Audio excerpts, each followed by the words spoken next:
me tell you about a friend. It's Craig LeBlanc where the good times never end. Talking Parks and Rec, it's a show you gotta know. Welcome one and all to the Daily Parks and Rec Show. It's the Daily Parks and Rec Show.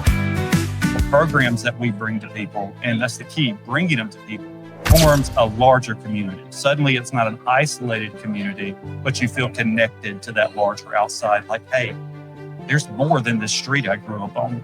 There's more than this block right here. There's more than the neighbors I know or the gang that I'm affiliated with. There are other options for me. All it takes is that little seed. All it takes is that little seed to let somebody know that there's more. Welcome back to the Daily Parks and Rec Show from the 2025 GRPA Conference. In this episode, we sit down with Thomas White of Henry County, Georgia, to talk leadership, internship pipelines, community impact, and a powerful personal journey from corrections to Parks and Rec.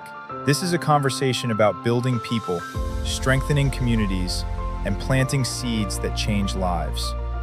If you believe parks and recreation can be the difference maker, this episode is for you.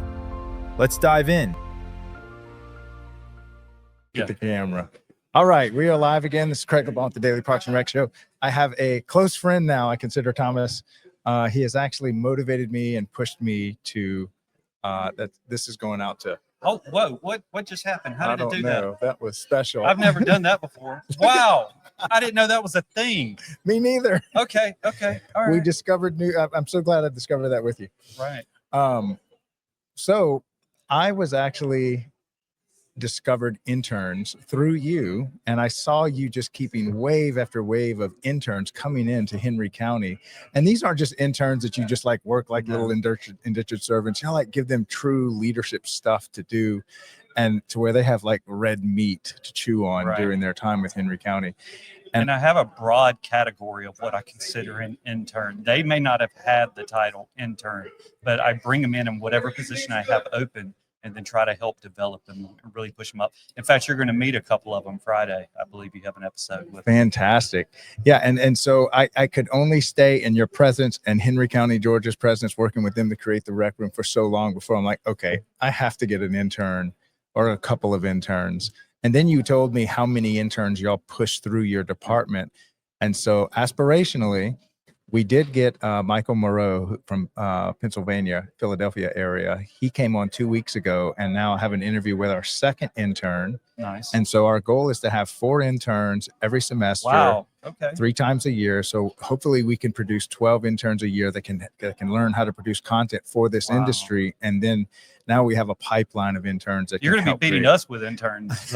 You're going to start sealing my people now. So that's it. It's all good. Hopefully they'll come spend some time with y'all. Don't worry, they'll come back to me. That's all good. That's it. And then we'll send them back ready to produce content for you. That's perfect. So tell us a little bit more about your internship program, because I think y'all do it better than anybody I've ever discovered here in America. I really appreciate that. It's something we worked really hard to create over the past few years. And like I said, I use the term broadly. We only have 2 positions that are actually titled intern, and one of them is a summer position and then one's a year-round position. But I'll bring people on in after-school positions as counselors and supervisors, or as some of our rec leader positions, and they'll take those temporary roles the same as an intern would, even though their title's not that. And it allows us to bring on several people at one time. And all but 2 of the people that we have ever brought on as an intern has wound up staying with us. Wow. So I think we're about to have our 3rd intern not stay with us because she wants to go to med school. I really can't compete with the salary of a doctor. So, and then I usually use the line of, hey, do you really want to make an impact? But she wants to be a neurosurgeon. So you can't make much more of an impact than that right there. So my hands are tied with her. But I'm going to be sad to leave her because she's actually been with us 3 years now. I've been moving her into different positions. She started with us when she was 15, and we're going to lose her next summer. I'm kind of sad about it. So don't give up. That's what I told her. I said, I'm not done yet. I'm not done yet. Look, you can turn down that 7-figure salary. It's no big deal. That's it. $50,000 a year will get you by. I promise. Right. That's it. It's about all it'll do, but it'll get you by. Okay, so I wanted to give you a chance to share your testimony, because I really believe it's one of the most powerful testimonies about how you came into Parks and Rec, because you're able to see what happens when a community fails a person. Sure. That's where you found yourself all the way to where you are today. So tell us a little bit about your background and where you came from. Right. Wow. I feel like it's been forever since I've been able to share this with you. So I started my career, so to speak, in Parks and Rec as a part-time assistant to a commissioner. And I had just finished working 13 years with the Department of Corrections. My last job was the interim chief of security at a high max prison. I've been stabbed, hit in the head with a lock, thrown down a flight of stairs. I've had 21 inmates jump on me. It took 5 officers to pull me out. I spent 5 days in the hospital and used a walker for 2 months. In fact, I'm giving a presentation about it in just a minute where they see the photos. It took me 2 months before I could walk unaided again, and that wasn't certain because of a back injury. I've had 2 spine surgeries and a shoulder surgery. My last week there, I had feces thrown on me 4 times. And at one of those times, I had to be taken to medical and chunks of feces pulled out of my eye. Because that got under my eyelid. But when I look back on the situation, I realized that a lot of those guys, we put them in that situation. We've locked them down in a high max prison that they have no ability to move in. They have no ability to socialize in. It's not really rehabilitation because most of those guys, don't get me wrong, a lot of them, there are cases that just can't be helped. But a lot of the others, they came in with a drug charge, a 2-3 year drug sentence, doing the only thing that they knew how to do growing up. That's all they have been exposed to. And then when they got into prison, they did something to protect themselves and wound up at the high max facility. And we had thrown them into it where your mental health begins to degrade. And that's the only way that they know how to lash out. I'm not defending it. I'm not saying that it's right, but it did give me a look into a perspective of what we as society have done, how we have failed a lot of our members because we're not giving them options. It's not that the options don't exist, is that we're not exposing people to it. There are so many communities that are isolated, that are afraid of government for good reason because of years of disenfranchisement. They're afraid of government. They may not have the financial ability to get involved in programs that are there. And we talk about, hey, some of these programs are free, but if they don't have the money to get transport, how are they going to get there? How are they going to be at those programs? And so I said, you know what? I've got to do something that's more proactive because corrections by nature is reactive. Yeah. It just is. The only time that I felt satisfied about doing something in corrections was a 4-year period when I worked at our state's rehab center. And that was really, really effective, our drug rehab center. Now, that one was really effective. But the rest of the time, it was just reactive. It did very little to help people. The recidivism rate, meaning the rate at which people return to prison, is extremely high because there is no rehabilitation going on. However, if I got into something where I could stop it before they got in that pipeline, then that's what I wanted to do. Yeah. And I wound up watching the TV show Parks and Rec. Leslie Knope on Parks and Rec had such an idealism, such an energy. And I said, I want to make that idealism a reality. Yeah. Turns out the show really downplays how crazy Parks and Rec is as a it's career. Not crazy enough. Yeah, it's not crazy enough. Like it doesn't give it's not an accurate picture. It is so much funnier, so much more entertaining working in Parks and Rec. But it created a passion. When I wake up in the morning, I'm thinking about Parks and Rec. When I go to bed at night, I'm thinking about Parks and Rec. Trust me, my wife tells me all the time, hey, just stop working for a minute and just think. Can't turn it off. Right. Because it doesn't feel like work to me. Right. It feels like a passion. To do this job, you have to have a real passion for the community. And it's something that I never felt when I worked with the Department of Corrections. Don't get me wrong. The people that wear that uniform, that put on that badge, that go into prison every day, they do great work. It is an honorable profession. There are heroes that go in there and give them themselves to protect the people of their state that they're living in, their county that they're living in, whichever facility that they're at. They give of themselves, but it's not what I wanted to do. It's not what I wanted to do. And when I found what I wanted to do, that's when I found my passion. I love that story. That may have been a little too long. No, that was perfect. Thank you so much.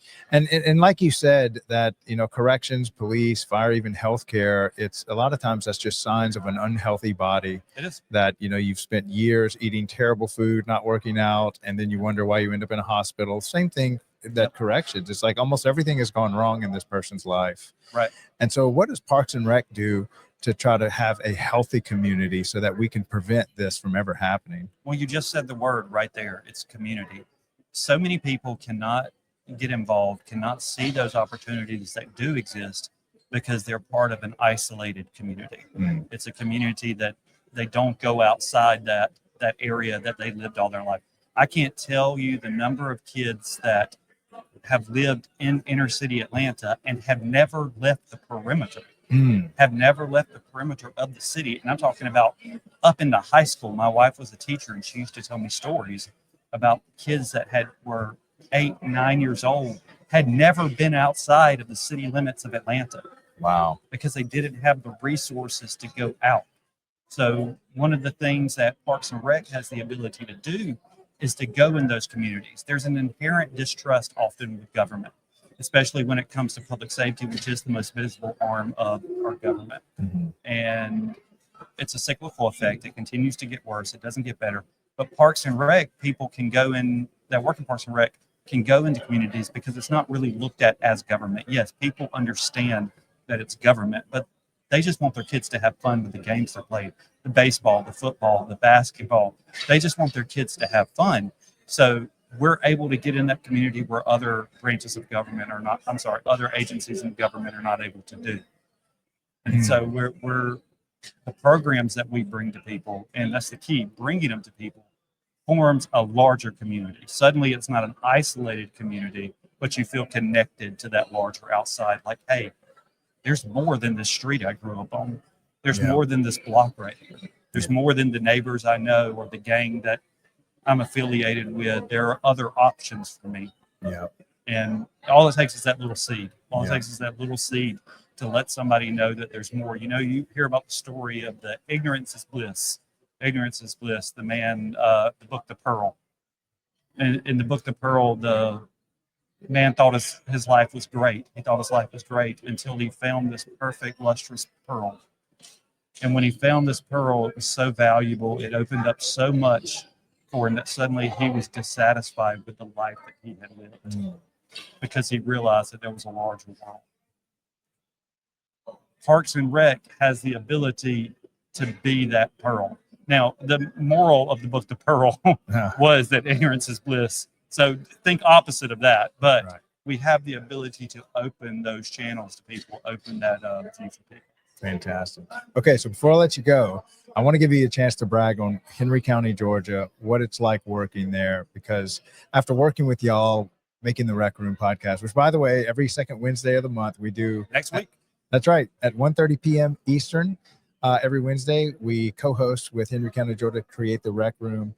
And I just want you to maybe share that family atmosphere and how much fun y'all have, not because it's easy, but because there's so much fulfillment in what y'all do and how y'all approach it really like a big family. Oh, 100%, 100%. So I'm giving a presentation tomorrow morning, and I'm really nervous about it. It's the first time that I have talked about my mental health struggles in a presentation. I've written about them before, but this is the first time in which I've stood in front of a group and talked about my mental health struggles. And we talk about mental health in the workplace in the presentation. The people at Henry County are the reason, the people that I work with are the reason why, in part, I was able to get through the mental health issues that I had a couple of years ago, which I'll elaborate on tomorrow. But I managed to get through those because we had created a family atmosphere. It's not just a job. We talk about just a job, but when everyone in the room has such a passion for doing the same thing, it's impossible not to become closer, not to start relying on each other. When you're doing so many hours just with the community because you don't want to stop, you see them all the time. You're with them all the time. And we have cultivated I say the word community, and we have cultivated a community within our office. It's a community of professionals that believe in each other, that trust in each other, and over time have grown to love each other like family. And it really is family. We're there for each other. We do things with each other outside of work, where we joke around at work. It doesn't feel like you're walking into an office, the office setting. You know the TV show, The Office, how Michael Scott would always say, "Oh, it's a family, it's a family." No one believed it. When you say it in our office, everybody else is saying it too. Yeah. When we rarely have people leave, but when they do, they stay in touch. We continue to speak with them. We continue to know them. And they're sad when they leave. It's just sometimes opportunities open up and they're too good to stop. We had somebody leave a couple of years ago because they were able to make more money while working from home. No one blamed them for wanting to leave, but they have stayed in touch with us and they're still part of our family. In fact, she's probably listening right now. So that's that atmosphere we try to cultivate. And because of that, we're able to do things that other departments just aren't able to. Yeah. Fantastic. Well, Thomas, thank you so much for coming today. And I appreciate you inspiring me for sure to start our internship program. You are definitely responsible for all the future interns we have. And so, I'll give you the credit for hundreds of interns that are going to be coming through DPRS Media Company. And hopefully we can create a lot of interns that can I'm just glad create content for this industry. I'm going to see if I can make it happen one more time. Yeah, that was pretty neat. Whoa, that's blowing That's blowing my mind now. Okay, so there we go. We got the heart. We keep having people walk by you. That's how many guests you've had this week. Fantastic. Well, thank you so much for coming on the show today. Appreciate your service in Parks and Rec, and have a great rest of your convention. Good luck on your talk tomorrow too. Thank you. Are you a vendor, brand, or service provider ready to connect with the heartbeat of local communities? At DPRS Media Co., we tell the stories shaping parks and recreation across America. Through podcasts, live streams, videos, and newsletters, we reach frontline leaders, city directors, and decision makers every single week. From youth sports and facilities to programming and policy, our audience is your audience. Sponsoring or partnering with DPRS Media Co. puts your brand in front of the professionals who build, budget, and buy for their communities. Launching a new product, growing your presence in public spaces, targeting cities, counties, or departments, DPRS is your trusted media partner. Whether you're in software, turf, aquatics, robotics, smart cities, or special events, partnering with DPRS puts your brand in the story. With commercials, interviews, social campaigns, newsletters, and live shows, we're your media team. Partner with us and grow your impact in the $200 billion parks and rec industry. DPRS Media Co. Stories that move parks and rec forward. Your audience is here. Let's meet them.